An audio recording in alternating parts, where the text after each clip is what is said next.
प्रियात्मन सस्नेह अभिवादन। मैं लक्ष्मी प्रसाद, retired principal, Harpalpur जिला छतरपुर, मध्य प्रदेश। आज गुरु पूर्णिमा का दिन है। बहुत से साथियों के संदेश मेरे पास आए। मैंने गुरु पूर्णिमा क्यों मनाई जाती है इसका संक्षिप्त मैसेज भी डाला, मगर कई लोग विस्तृत व्याख्या चाहते हैं।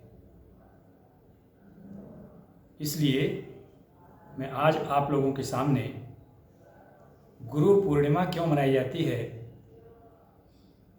संक्षेप में बताऊंगा। गुरु पूर्णिमा आषाढ़ में ही क्यों मनाई जाती है? ये एक प्रतीकात्मक है कि चंद्रमा और बादल जब आसपास रहते हैं, बिल्कुल नज़दीक रहते हैं, या गुरु या शिष्य जब पास में रहते हैं, तभी जो है ज्ञान संभव हो सकता है, तभी ज्ञान दिया जा सकता है। गुरु, चंद्रमा, बादल, शिष्य, गुरु प्रकाश का प्रतिरूप होता है और शिष्य अज्ञान या अंधकार का। जब आषाढ़ महीना आता है तब बादल भी रहते हैं, बीच बीच में चंद्रमा का प्रकाश भी झलकता रहता है, यानी दोनों पास पास रहते हैं। गुरु और शिष्य जब पास पास रहते हैं तभी हम ज्ञान को शिष्य में उतार सकते हैं।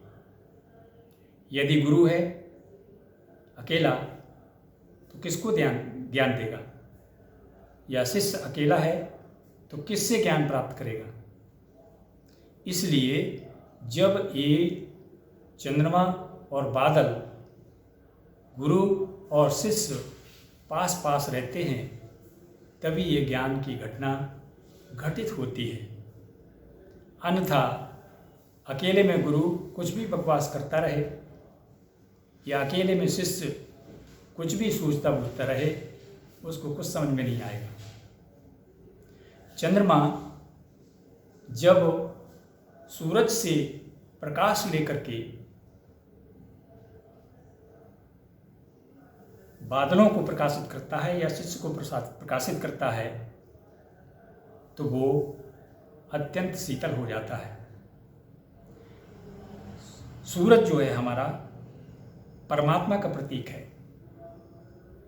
डायरेक्ट सूरज की धूप में हम बैठ नहीं सकते हैं, लेकिन वही प्रकाश जब चंद्रमा से परावर्तित होकर के हमारे पास आता है तो बहुत ही सुखद चांदनी, ठंडक देने वाली चांदनी का एहसास हमें होता है।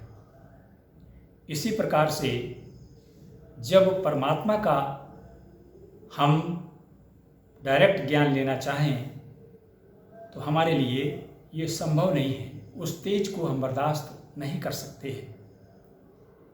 उदाहरण मैं बताता हूँ कि जब रामकृष्ण परमहंस के सामने नरेंद्र ने या विवेकानंद ने ये जिद की कि मुझे परमेश्वर के दर्शन कराइए, तो उन्होंने कहा था कि समय आने पर मैं आपको परमात्मा का एहसास करा दूंगा। जब समय आता है और उनको नरेंद्र को पास में बुलाते हैं रामकृष्ण जी, और जब आशीर्वाद देने लगते हैं तो उस आशीर्वाद के तेज को वो सहन नहीं कर पाते। नरेंद्र को एकदम बुखार आ जाता है।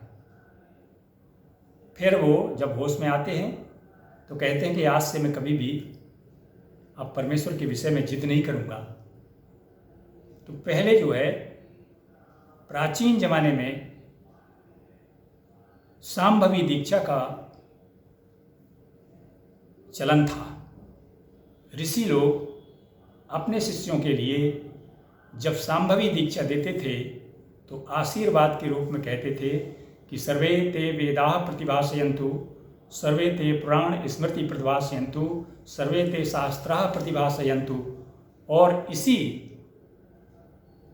सांभवी दीक्षा में उसको सारा ज्ञान हासिल हो जाता था। अब वो सांभवी दीक्षा घटित नहीं होती। किसी में इतना सामर्थ्य नहीं है कि अपने शिष्यों के लिए वो ऐसा ज्ञान दे सकें।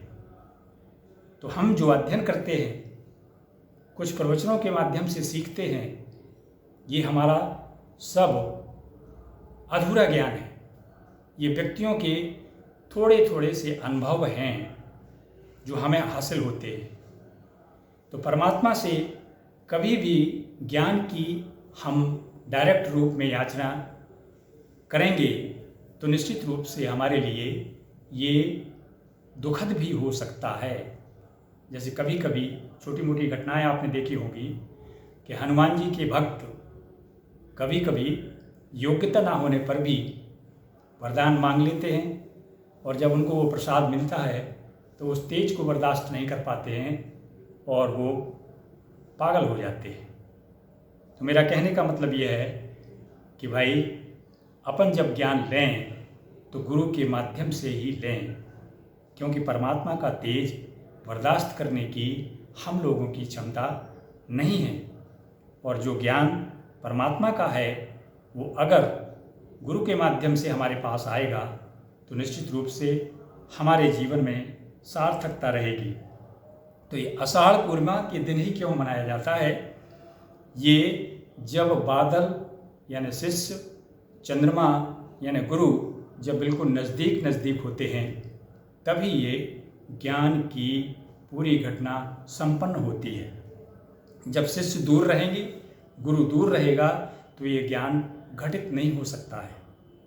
बहुत से ऐसे महापुरुष हुए हैं जो पूर्णिमा के दिन ही अवतरित हुए हैं, जिनमें बुद्ध को ले लीजिए, जिनको बुद्धत्व की प्राप्ति इसी दिन प्राप्त हुई थी।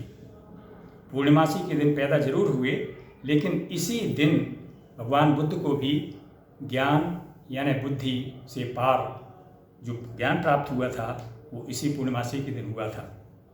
संत कबीर ज्येष्ठ मास की पूर्णिमासी के दिन ही प्रकट हुए थे। संत रविदास पूर्णमासी के दिन ही प्रकट हुए थे। संत घासीदास पूर्णमासी के दिन ही प्रकट हुए थे। संत गुरु नानक देव साहब जी भी पूर्णमासी के दिन ही प्रकट हुए थे। तो इसका मतलब ये है कि पूर्णमासी में कोई ऐसी अलौकिक शक्ति है जो हमारे लिए ज्ञान के लिए बहुत ही अनुकूल समय रहता है। अब ये जो पूर्णमासी का दिन है, हमारे लिए जो पूर्ण प्रकाश चंद्रमा का रहता है, उसमें अगर कोई ऐसी घटना घटती है तो निश्चित रूप से वो अलौकिक हो जाती है। मेरा कहने का मतलब ये है कि जब भी हम ज्ञान अर्जन करें तो ऐसे लोगों से ज्ञान अर्जन करें जो बुद्धत्व के पार हो चुके हैं, जो बुद्ध से पार हो चुके हैं, या जिनको ज्ञान हो चुका है, जो जगत गुरु की पदवी पर आसीन हो सकते हैं।